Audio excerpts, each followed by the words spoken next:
ये दोनों अपने देश के लिए काम कर रहे हैं जी। कोई ऐसे दोनों ने अपने इंटरेस्ट के लिए काम कर रहे हैं इट्स नॉट लाइक नहीं, it's like one versus the other.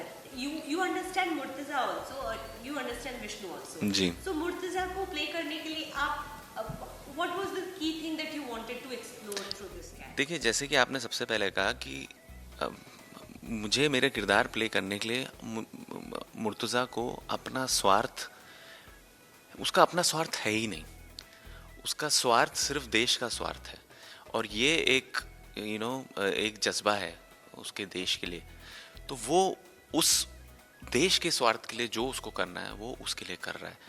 और उसको उसके जो सारे डिसीजंस हैं वो सिर्फ उसकी नेशन को सर्व करने के लिए हैं। वो उसका दिमाग, उसका हाव भाव, उसके डिसीजंस, उसकी सारी इंद्रियां वो सिर्फ उसी दिशा में जाती हैं कि मैं कैसे अपने देश को संभाल सकूं, अपने देश के मकसद के लिए जो उसको करना है वो उसके लिए कैसे कर सकता है।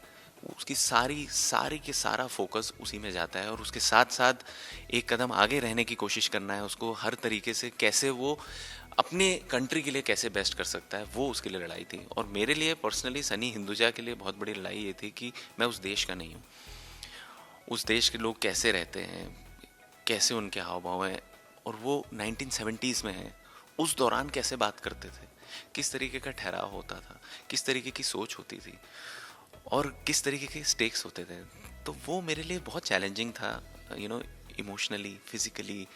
There was a lot of, और जिस बखूबी से वो लिखा गया है, उसमें इतना खूबसूरती से जो लिखा गया है, तो मुझे उसके जस्टिस देने के लिए वो सारी चीज़ें करनी पड़ी। वो कैसे बात करता है, कैसे चलता है, वो कैसे दिखता होगा, वो अगर किसी कमरे में जा रहा है तो उसकी नज़र एक यहाँ दिख रही है, लेकिन उसकी पेरिफेरी में कान के थ्रू, स्मेल के थ्रू वो कैसे सब चीज़ को ग्रैस्प करता है। कहीं भी गड़बड़ है उसको ऐसे पकड़ लेनी है। So that's how sharp Murtaza is. So इतना खूबसूरती से जो वो लिखा गया था ना, मेरे सारा फोकस ये था कि मैं जो लिखा है उसको मैं सिर्फ उसके आसपास में कितना ला सकता हूँ। मेरे लिए वो बहुत बड़ा चैलेंज था। And main challenge was emotionally, psychologically, how he can be Murtaza, कि कितनी डिलेमास के साथ साथ जूझते हुए ही हैज़ टू बी काम and serve his nation. So that was very, very beautifully written, and I think it is shot and made, edited, music. I think everything. It's the teamwork. Yeah, I think it's very, very beautiful. What I like is Murtaza is a little more flamboyant than Vishnu is. Vishnu is very under the radar guy. Such characters are very challenging to play.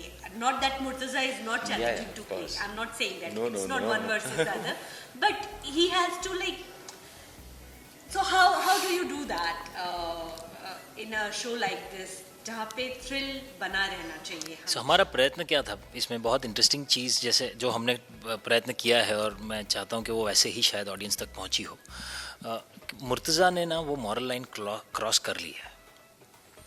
उसने अपना मन बना लिया है कि अपनी country के लिए वो कुछ भी करेगा, और वो बहुत ही कोल्ड ब्लडेडली कर भी पा रहा है। अपने करीबी लोगों को अगर उसे मारना पड़े तो वो भी वो कर देता है। उसे दुख होता ही होगा क्योंकि इंसान है। पर विष्णु अभी तक उस मोड पे है कि वो मॉरल लाइन क्रॉस नहीं कर पा रहा है 100%। तो जब एज अ नेशन आपको वो एक एनिमी दिखेगा कि हाँ ये हमें इसको हराना है, पर सेम टाइम मुझे लगता है कहीं ना कहीं विष्णु को मुर्तज़ा बनना है खुद, ताकि वो उतनी ही पैशनेटली और उतनी ही हिम्मत के साथ अपने देश की रक्षा कर सके। पर विष्णु के अंदर का एक जो अच्छा आदमी शायद कहीं ना कहीं उसे रोक भी रहा है कि नहीं, तुम ऐसा नहीं कर सकते हो, किसी की ज़िंदगी के साथ ऐसे खेल नहीं सकते हो। इसलिए विष्णु को जितना बुरा लग रहा है अपनी पत्नी के लिए, अपने ऑन ग्राउंड एजेंट्स के लिए, वो उन्हें प्रोटेक्ट करना भी चाहता है। तो ये जो दो कॉन्ट्रास्ट हम दिखाना चाह रहे थे, कहीं ना कहीं आई होप कि वो वैसे ही ट्रांसलेट होकर आप तक पहुँचा हो। और इसलिए विष्णु का उसका डिमीनर ही ऐसा है कि वो बहुत ही रिस्ट्रेंड है। वो गुस्सा आता होगा पर वो कुछ डिसीजंस ऐसे हैं जो हेस्ट में नहीं लेना चाहता, और वो उसका भी एक ऐसा रास्ता ढूंढना चाहता है जिससे सबको बचाया जा सके। और वो परफॉर्म करने में, वो लेयरिंग निकालने में मज़ा बहुत आता है। जब वो अपनी पत्नी के सामने खड़ा है, बहुत सारे सवालों के जवाब वो देना चाहता है पर दे नहीं पाता क्योंकि वो नहीं दे सकता। और वही है कि वो सिर्फ आंखों से दिखा सकते हो आप अपने अंदर जो चल रहा है वो, तो एज एन एक्टर तो ऐसे किरदार करने का चैलेंज ही अलग है, बहुत मज़ा आता है पर। मेरा फेवरेट सीन आप दोनों का है टेडी बियर वाला scene। वो सीन है, वो आपका आना और इनका आना, it's beautifully executed. It just establishes these two characters who, if it was a different world, probably they would be friends. Yeah? They're so intelligent. Yeah. But they're just, it so happens that they are on the other side. So ये बड़ा interesting था. Thank How you. was your chemistry for you, both of you, this question? तो chemistry की जहाँ तक बात है, वो एक ही सीन है जहाँ हम लोग एक साथ एक फ्रेम में दिखे हैं। बाकी हम दोनों ने एक दूसरे के साथ डायलॉग एक्सचेंज किए ही नहीं है कभी पूरी सीरीज़ में।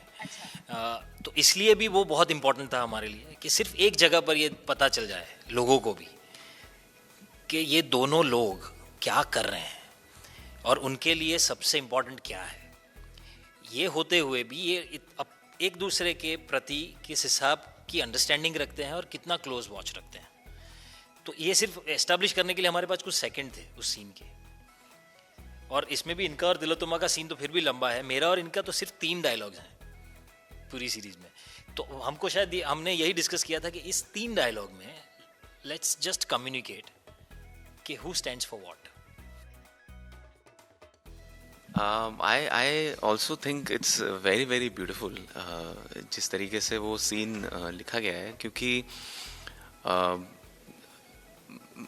मुर्तज़ा को विष्णु के लिए, देखिए, पर्सनल नहीं है यहाँ पे, उसको उसके लिए रिस्पेक्ट है, वो कर रहा है अपने देश के लिए, so he needs to be alert, and I think same is with Vishnu. But वो सीन में जो प्रतीक ने बोला कि जैसे 3 डायलॉग हैं, उस सीन में डायलॉग से ज़्यादा उस सीन के साइलेंसेस हैं जो आप देखिएगा, जो मुर्तज़ा पॉज लेता है उसको देख के, या प्रतीक जब उसको देख के रुकता है और बोलने के पहले सोचता है। More than the dialogues, the pauses are very very beautiful, and I think when I also saw it, it came across very very nicely, and was very very interesting to see the way Vishnu is, his demeanor and how he carries forward and how Murtuza comes, because कई बार आपको अलग करना पड़ता है अपने आप से, and वो ही बहुत बड़ा चैलेंज है। वो उस तरीके से लिख के उस तरीके से करने का मज़ा ही कुछ और होता है।